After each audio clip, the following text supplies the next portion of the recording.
Thank you, Deputy Speaker. Potential threat nations are objectively testing the evidence and have come to a very different conclusion about fundamentals of air combat compared to us. Noted defence commentator and presidential candidate Senator John McCain believes that the Joint Strike Fighter is, quote, a great national scandal and, quote, worse than a disgrace. I echo the venerable senator's words. Some of the current European fighters better meet the definition for fifth generation than Joint Strike Fighter, which lacks two of those critical measures.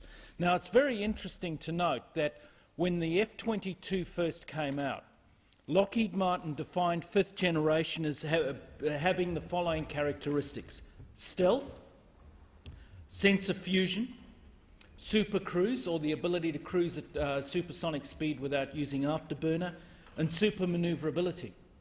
Unfortunately, the Joint Strike Fighter lacks two of these fundamental capabilities, supercruise and super manoeuvrability. So when, a few years ago, in 2012, I asked Lockheed Martin at Fort Worth, how do you define fifth generation now?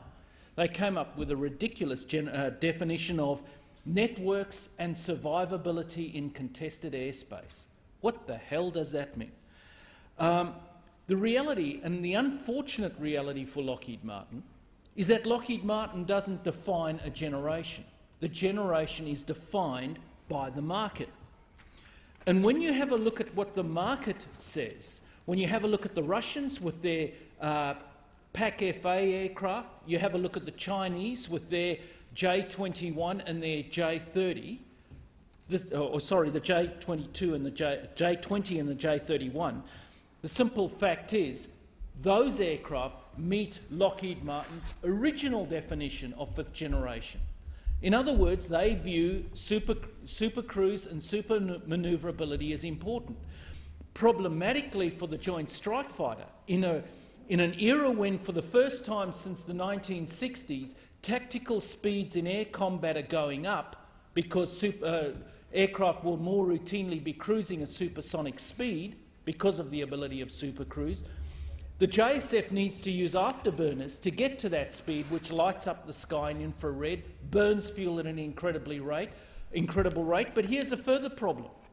The Joint Strike Fighter cannot open its weapons bay doors at supersonic speed. So to shoot its missiles, it would have to decelerate to subsonic speed, then open the weapons bay doors.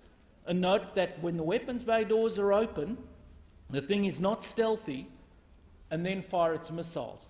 That is a great tactical disadvantage.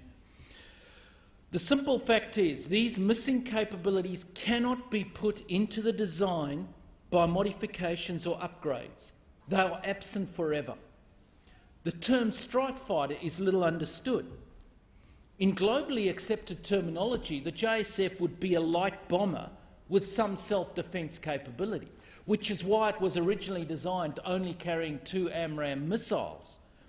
And indeed, that was its design brief.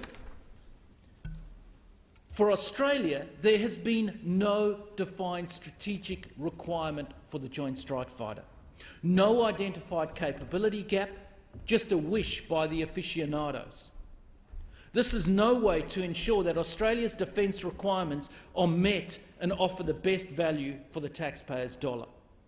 The correct way to come up with the best Defence Force structure is first to define your strategic requirements, or what you expect the Defence Forces to be able to achieve against known capabilities of strategic competitors or potential adversaries, and then the focus must be on the capability you require, not platforms.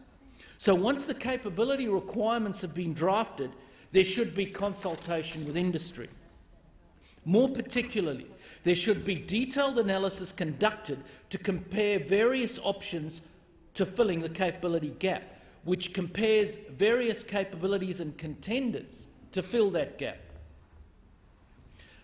Now, fast forward 50 years, and we find the lessons of Vietnam have been forgotten. We now have a fighter similar to the original F-4 Phantom, which has excellent radar and all sorts of other sensors. It also carries 4 longish-range air-to-air missiles internally, but no short-range missiles are carried internally. We are again being assured that dogfights are history and that missiles will do the manoeuvring. What has recently been found is that the JSF was comprehensively outperformed by a 40-year-old design F-16. Indeed, the JSF was holding no weapons whatsoever. The F-16 was carrying some external weapons and an external fuel tank. What happens when the JSF comes up against peer threats and the missiles and stealth do not perform as advertised? They won't even have heat-seeking missiles as they are carried externally. And either they will carry those heat-seeking missiles, which will significantly degrade the JSF's stealth, or if not, if you can carry those missiles externally and not significantly decrease the stealth, well then the stealth of the JSF is not what it's cracked up to be. Sun Tzu, in The Art of War, stated that war is deception. The idea is to deceive the enemy. Self-deception, almost by definition, aids and abets an enemy. Given Defence's capability gap on the issue of energy manoeuvrability of the JSF, and in this they're either complicit or ignorant, and I'm not sure which is worse, how do we believe them in terms of the secret capabilities the JSF has? After all, anyone with even a small amount of technical ability and analysis would have been able to see that the JSF would not cut it in terms of energy manoeuvrability. I welcome the recommendations of the First Principles Review to establish a strong strategic centre to strengthen accountability and top-level decision-making in defence. And I also welcome the fact that the committee that have done the First Principles Review have committed to remaining in an oversight manner in terms of the implementation of First Principles Review. Thank you, Deputy Tagney.